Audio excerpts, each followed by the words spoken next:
பழியை பார்க்கிலும் கீழ்ப்படிதலும் ஆட்டுக்கடாக்களின் நினைத்தை பார்க்கிலும் செவி கொடுத்தலே உத்தமம்.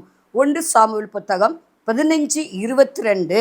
அதற்கு சாமுவேல், கர்த்தருடைய சத்தத்திற்கு கீழ்ப்படுகிறதை பார்க்கிலும் சர்வாங்க தகனங்களும் பலிகளும் கர்த்தருக்கு பிரியமா இருக்குமோ? ஒரு கொஸ்டின். பழியை பார்க்கிலும் கீழ்ப்படிதலும் ஆட்டுக்கடாக்களின் நினைத்தை பார்க்கிலும் செவி கொடுத்தலே உத்தமம். பாருங்க, 1000 சோத்திரப்பள்ளி இன்னைக்கு சொல்லிடுவாங்க. எனக்கு தெரிஞ்ச ஒரு சகோதரி, நான் 1000 சோத்திரப்பள்ளி சொல்லிடுவேன் அப்படிம்பாங்க. அப்படி சொன்னாத்தான் என் காரியம் நடக்குதுமாங்க. அதெல்லாம் ஓகேங்க.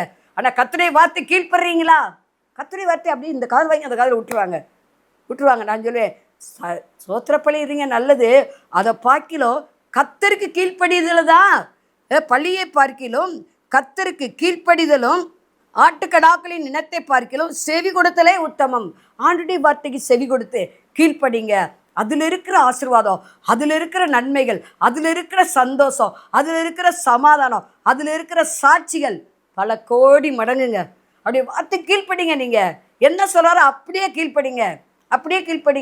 எனக்கு தெரிஞ்ச ஒரு சகோதரி, கொஞ்சம் சம்பளம், நான் அந்த பிள்ளை டீச்சரு.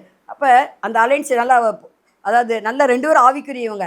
அப்போ நான் சொன்னேன், சம்பளம் கம்மி தான், ஆனால் நல்ல பையன் அப்படின்னேன். உடனே அந்த பொண்ணுடைய அண்ணே, அந்த பிள்ளைக்கு அப்பா இல்லை, உடனே என்ன செஞ்சார், இல்லைம்மா வேண்டாம் வேறு பாருங்கன்னு. ஒரு வருஷம் ஆச்சு, ஒன்றுமே கிடைக்கல. அப்போ நான் பார்த்து அந்த மாப்பிள்ளைக்கு வந்தாங்க. ஏன்னா அந்த பையன் நல்லா கத்தர் கீழ்ப்படிவான். கத்தர் சொன்ன பொண்ணுக்கு நான் தாலியை கட்டுவேன்னு சொன்னான். அப்போ அதை ஆண்டவர் பார்க்குறாரு. இன்னைக்கு அவன் 1 லட்சம் சம்பளம் வாங்குறான். அன்னைக்கு கொஞ்சம் சம்பளம் தான், 10,000க்குள்ளே. இன்னைக்கு 1 லட்சம் வாங்குறான். பாருங்க, அவன் கீழ்ப்படிஞ்சதுனால, ஆண்டவருடைய வார்த்தை கீழ்ப்படிஞ்சதுனால, கர்த்தருக்கு சத்தத்துக்கு உண்மையாக செவி சாய்த்ததுனால இன்னைக்கு வீடு வாங்க போகிறான், கார் வாங்கிட்டான். இப்படி ஆண்டவர் என்ன செய்கிறார் அப்படின்னா ஆசீர்வதிக்கிறார். 1000 நீங்கள் ஆண்டவர் வார்த்தை கீழ்ப்படிங்க. ஏழையோ பணக்காரன் அதெல்லாம் பார்க்காதீங்க, படிப்போ படிக்காம அதை பார்க்காதீங்க. ஆண்டவருடைய வார்த்தை கீழ்ப்படிங்க.